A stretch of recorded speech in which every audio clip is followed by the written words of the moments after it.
What's up, guys? Gold Rush 49 here. It's been a while since I've done a silver video, and to be honest with you, the reason is it's because I haven't been buying silver recently. I've actually been taking every extra dime that I have been able to earn over the past couple months here, and I've been putting it towards student loan debt because I want to get my student loans paid off. And that's exactly why I wanted to do this video today and explain. The title of this video is going to be why you should never use a credit card to purchase silver.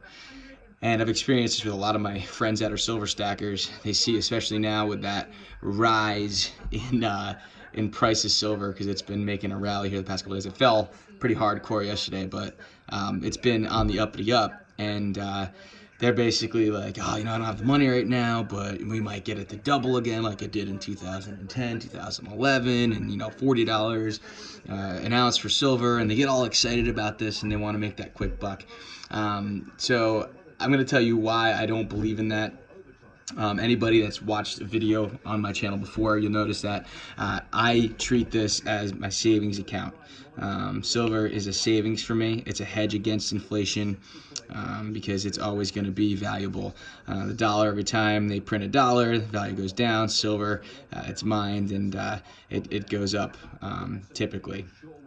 Because there's only so much of it. So supply and demand, it does fluctuate in price, and it will go down and it will go up, but more than anything, it holds its value. So before we get into the video itself, I always tell people I'm not a financial advisor. Anything you do with your money is your choice. I'm just here to tell you kind of what I do and the way I look at the world. So let's get into it on why you should never, ever, ever, ever use a credit card to purchase silver, no matter what this stuff is doing. All right, and I'll get into it right now, and that's because of the value of silver and how much it increases as compared to the amount of interest you pay on your credit cards. And I told you I've been working on paying off student loans because the interest I pay on student loans is way higher than the return I get from silver.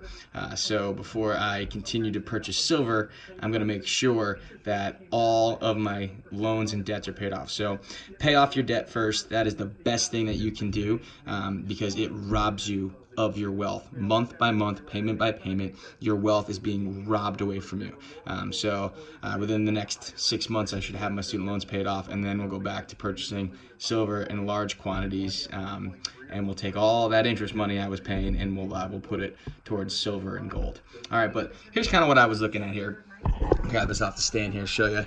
I'm looking at my computer here again. This is JM Bullion's website. This is just over the last 5 years what silver's done. So 5 years ago, the 6th, which is today, September 6th, that was a Saturday, so markets weren't open. So it's going to give us the Monday price. So Monday, September 8th, the price of silver was $19.04, and today price is $18.79. So we are at a little bit of a loss here. So I wrote that stuff down on my paper here. So silver, September 2014, $19.04. September 2019, $18.79. So that's a loss of 25 cents over the past 5 years, and it's a 1.3% loss on your investment. So if you bought in September 2014, you held on to the silver all those years, you lost 1.3% or 25 cents. Not a terrible loss. Again, I told you it's a hedge against inflation.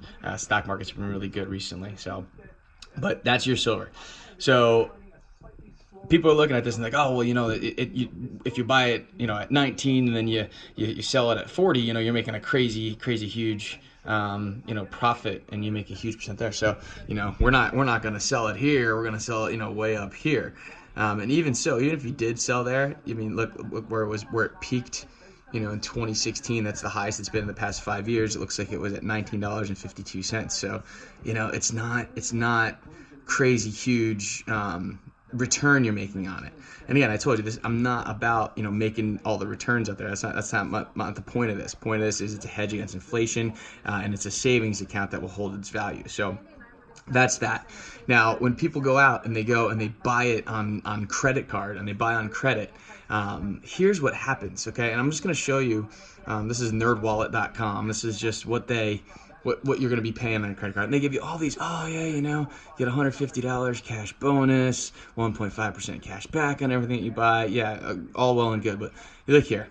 See, 0% intro APR on purchases for 15 months. So that means for a year and 3 months, you get 0%. So as you're buying stuff, like say it's even silver, you're not paying any interest, okay? But at the end of that 15th month, on month 16, you start paying, look at this, 16.24% to 26.24% APR.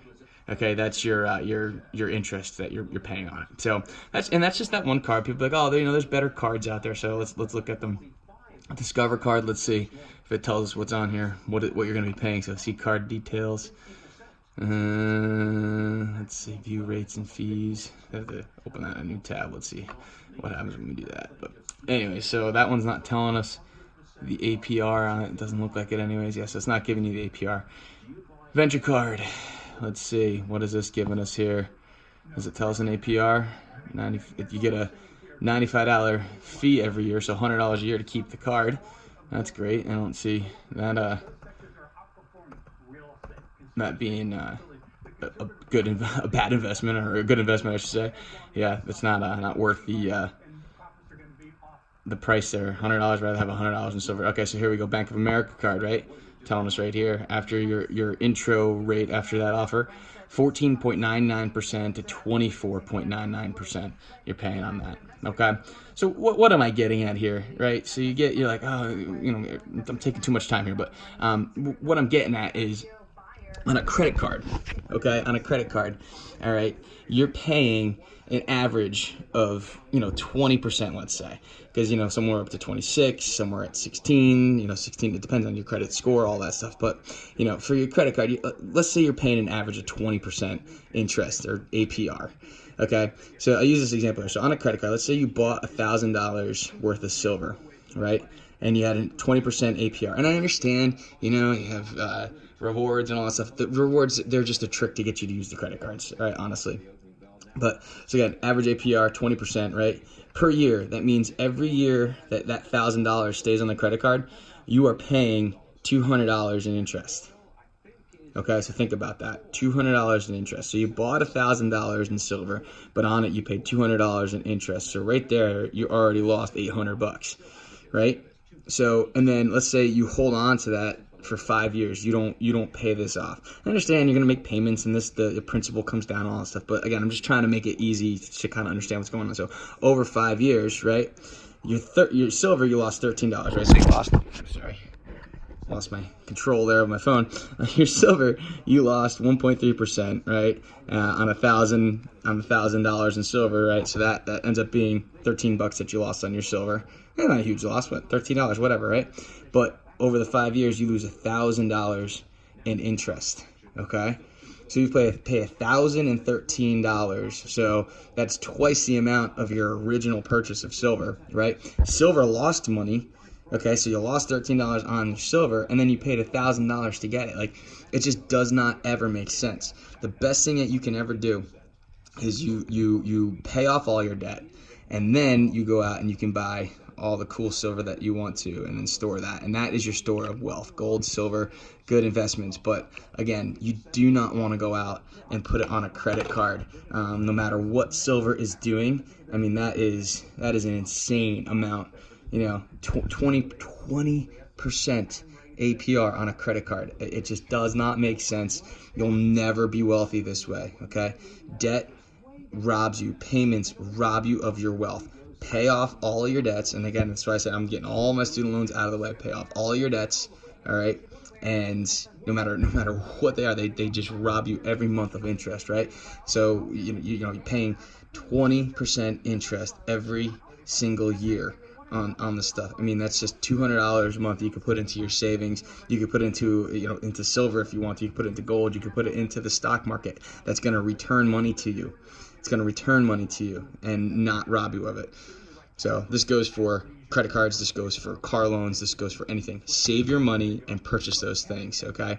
Put money in silver and gold because it's hard. It's hard to go and exchange this. You really have to be, wanting to exchange this to get cash out of it. It makes you think before you do it. All right, it's not like a credit card where you just swipe, and all that money just adds up over time.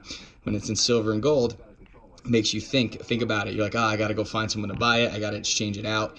All that stuff. And it's way better if you just pay off your debts, get them out of the way. Never put anything on a credit card if you can swing it. I understand there's emergencies that happen, but that's why you should have an emergency fund. $1,000, $2,000 cash, so in case a car breaks down, something like that, you don't have to become a slave. You become a slave here, right?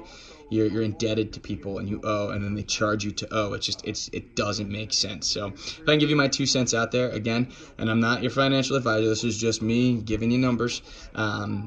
Save as much money as you can. Do not borrow money if you can swing it. Put any extra into stocks, put it into silver and gold. But anything is better. Any of those uses is better for your money than interest. All right. Again, that's Gold Rush 49. That's my 2 cents on it. Subscribe the video down below. Subscribe if you want to. Let me know in your comments what you think, and we'll see you soon.